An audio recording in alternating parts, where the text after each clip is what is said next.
Olá, pessoal, muito bom dia, boa tarde, boa noite. Aqui é a Lourdes Borges, engenheira agrônoma, e hoje nós vamos falar do boro, um elemento muito importante, porque sem boro não temos raízes. Ou seja, esse processo ele desencadeia uma série de eventos importantes para termos uma planta bem nutrida. E eu vou mostrar aqui para vocês como que isso funciona. Para uma planta bem nutrida, ela é aquela que consegue metabolizar em pouco tempo os nutrientes que foram absorvidos.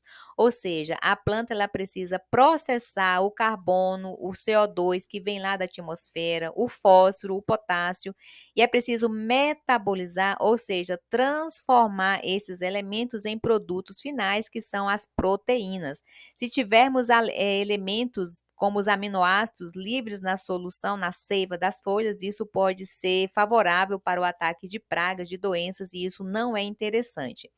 Ou seja, não basta ter todos os nutrientes no solo à disposição da planta. Então, a gente não basta colocar lá toneladas de adubos, né, de todos os nutrientes que as plantas precisam. A planta precisa ter o nutriente à sua disposição, mas ao mesmo tempo ela precisa ser capaz de metabolizar esses nutrientes. A planta precisa ter a capacidade de absorver esses nutrientes. Então, a gente colocou os nutrientes lá no solo. Para que a planta consiga absorver esses nutrientes, é preciso que tenha oxigênio no solo, né? Então, o solo precisa estar bem estruturado, o solo precisa estar fofo para que as plantas consigam absorver. E depois de absorvido, esses nutrientes precisam ser metabolizados, ou seja, esses nutrientes precisam ser transformados em proteínas, em açúcares e várias outras substâncias. Conforme eu falei, se tiver aminoácidos livres na seiva das plantas, esses aminoácidos atraem insetos, atraem pragas, atraem doenças, e isso não é bom. Essas substâncias, elas são metabolizadas nas folhas, né? Então, através do processo de fotossíntese, a gente tem ali o CO2 que ele chega, entra através dos estômatos, né? E recebe produtos que vêm das raízes. Então, essas substâncias são metabolizadas nas folhas. Essas substâncias metabolizadas nas folhas, elas precisam chegar até as raízes. E é aí que entra o boro. É o boro o elemento que vai levar, através do xilema, né? Do floema, ele vai levar os elementos que estão lá nas folhas até as raízes. O boro, ele é o elemento responsável por levar essas substâncias produzidas das folhas até as raízes e também para outras partes da planta. E aqui nós temos um exemplo de uma espiga de milho que ela não encheu completamente, e uma das causas aqui é a falta de boro. Então, o elemento estava, a planta conseguiu fazer a fotossíntese, teve os fótons assimilados lá na folha, mas esses fótons assimilados não conseguiram chegar até aqui nas espigas, de forma que as espigas não encheram. Se faltar boro, as raízes serão desprovidas de carboidratos, né? Então, nós temos as raízes e outras partes também. Mais uma vez, mostrando uma espiga aqui que não foi capaz de encher pela falta de boro, né? O boro é o elemento que iria trazer os carboidratos lá das folhas até aqui os grãos, para encher os grãos. E do mesmo modo acontece aqui nas raízes tuberosas, né? Como é o caso da mandioca. Então, é preciso que tenha o boro para que ele traga o que foi produzido lá nas folhas, para que as folhas, para que esses elementos vão encher aqui e deixar uma raiz com mais carboidratos, né? Se a raiz não tem carboidratos, a concentração do suco celular é baixa. Então, isso aqui é um outro fator muito importante. Então, quando a gente coloca carboidratos dentro do suco celular das raízes, esse suco vai ficar mais concentrado. Com isso, vai favorecer a absorção de água, né? Porque se a concentração do suco celular é baixa, a planta tem dificuldade de absorver água. Por que isso? Porque a água ela sempre movimenta de uma zona menos concentrada para uma zona mais concentrada. Então, quando a gente não tem carboidratos chegando dentro ali das raízes, né, que os carboidratos foram produzidos aqui nas folhas, eles descem e chegam até nas raízes, deixando o suco celular mais concentrado. Aí dentro da raiz vai estar mais concentrada do que fora. Com isso, a água que está fora, ela vai entrar para dentro das raízes.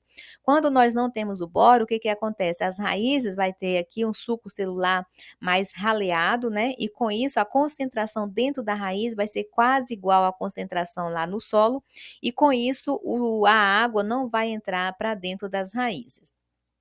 Se dentro da raiz estiver menos concentrado do que fora, a água não vai entrar, né? É preciso existir esse gradiente, essa diferença de concentração. Se a água não entra, também não entra todos os outros nutrientes, porque é através da água, do movimento da água, que entra todos os nutrientes que a gente coloca lá através dos fertilizantes, né? O magnésio, o zinco, o fósforo, o boro e todos os outros 14 elementos que a planta precisa. Se a raiz não absorve nutrientes, não tem como produzir carboidrato nas folhas, né? Então, é através dos elementos que estão lá nas raízes, esses elementos chegam nas folhas, as folhas recebem a luz do sol, ela vai processar, vai transformar essa luz em energia química e aqui vai acontecer uma série de reações gerando os carboidratos. Esses carboidratos voltam para a raiz absorve mais e vai formando aqui uma planta vigorosa e bem produtiva, né? Aí, quando qualquer parte desse ciclo é interrompido, aí o sistema para de funcionar, aí a gente não vai ter uma boa produtividade. Aí tudo começa a desandar, a produtividade da lavoura fica comprometida. Quando a gente tem aminoácidos ali incompletos na seiva, começa aqui a surgir o ataque de pragas, né? As plantas começam a serem atacadas e a lavoura vai ficar comprometida. Aí nós temos aqui algumas perguntas das pessoas que nos acompanham, né? E nós temos lá da Estância Neves que veio a pergunta: então, professora, o boro, ele é indispensável para a mandioca, correto? Corretíssimo, né? Então, a mandioca, o produto da mandioca são as raízes. Então, a gente precisa que o que foi produzido lá nas folhas chegue aqui até essas raízes, né? Então, é o boro que vai fazer esse transporte e sim, ele é um elemento indispensável aqui para a cultura da mandioca. Aí nós temos aqui também a pergunta da Janira. A Janira perguntou: qual a adubação orgânica que produz boro? Pois é, Janira, aqui nós temos um problema, que os adubos orgânicos são, na sua maioria, pobres em boro, né? Então, a maioria dos adubos, dos compostos orgânicos, não tem boro em sua composição, porque o boro é um elemento fácil de ser lixiviado, fácil de ser perdido. Mas, por outro lado, um solo rico em matéria orgânica, ele consegue reter mais boro no solo por mais tempo, né? Então, o boro, na maioria dos casos, quando o solo já está pobre, ele precisa ser reposto através de um fertilizante mineral. Aí nós temos a pergunta aqui do Zé Geraldo.